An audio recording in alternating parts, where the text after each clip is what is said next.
That's good stuff. Okay, we're going to put the yoke on now. This is a weird looking seal, but basically it goes on the front output shaft.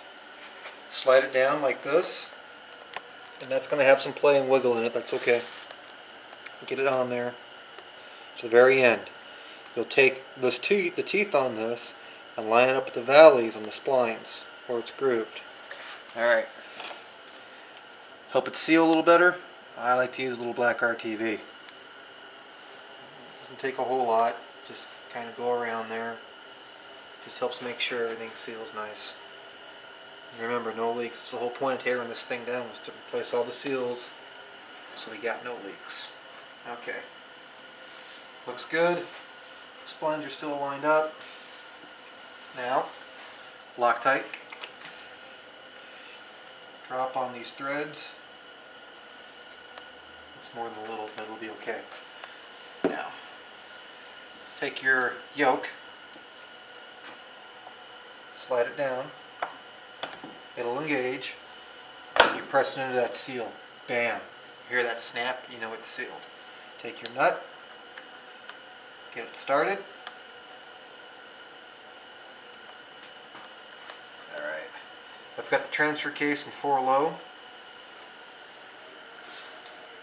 I've got it started. Now I'm going to go ahead and hit this a couple times with my trusty impact gun here. It takes a lot of torque. And open the valve on this. There we go. Just go ahead and crank down on it. I think the manual says like 150, if not more, foot-pounds of torque. So, get it going the right way. Alright, here we go.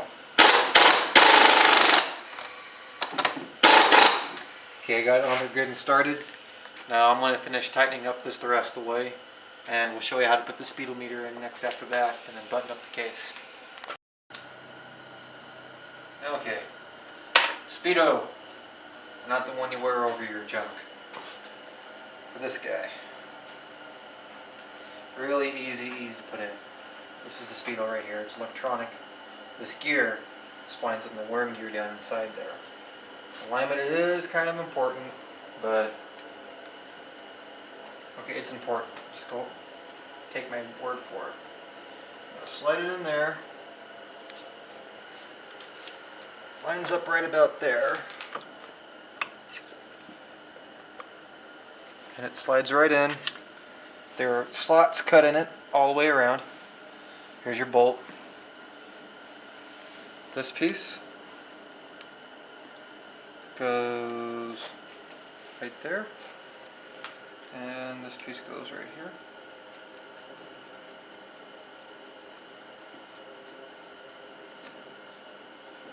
And that's that. Go ahead and take the wrench to that.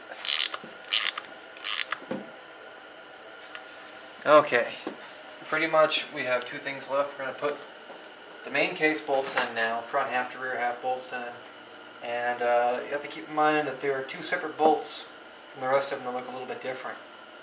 They have washers on them from the factory. On the front half of the transfer case, the front case, here and here, there were alignment dowels when you slid the 2 pieces together. The bolts with the washers go in there. All the other ones go in.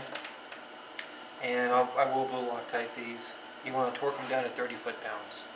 And after I get that set and done, I will clean this, RTV it, and we'll put the tail shaft extension housing on. And it'll pretty much be done, minus putting fluid in it.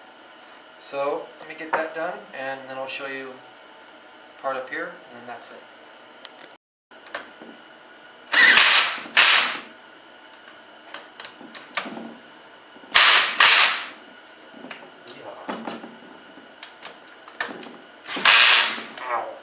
Alrighty, that's tight. That's the last piece. Tightened them down to 22 foot-pounds. I was using a cordless drill with a slip clutch in it that I had set at 22 foot-pounds. That's why you're hearing it going brak brak. And yeah, as you can see the RTV oozing out the side. Don't be afraid to RTV the fuck out of it because you don't want it to leak. What's the point in doing it if it's going to leak, right? And that's about it for this. This thing is pretty much ready to go into the car behind me, minus fluid. And I've already ran it through all the gear selectors and everything functions, so.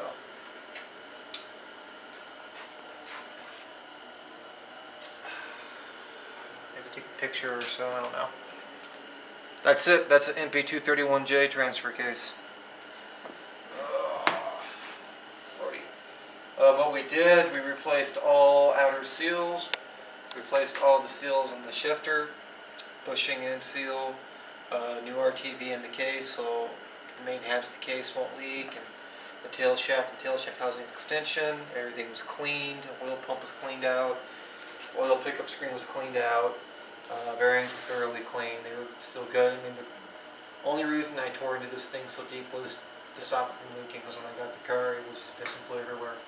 They had a recent rebuild done on it, and whoever did the rebuild, I don't want to say they didn't know what they were doing because I'm no expert, but it was pretty fucked up. So, that's it, and happy RTV.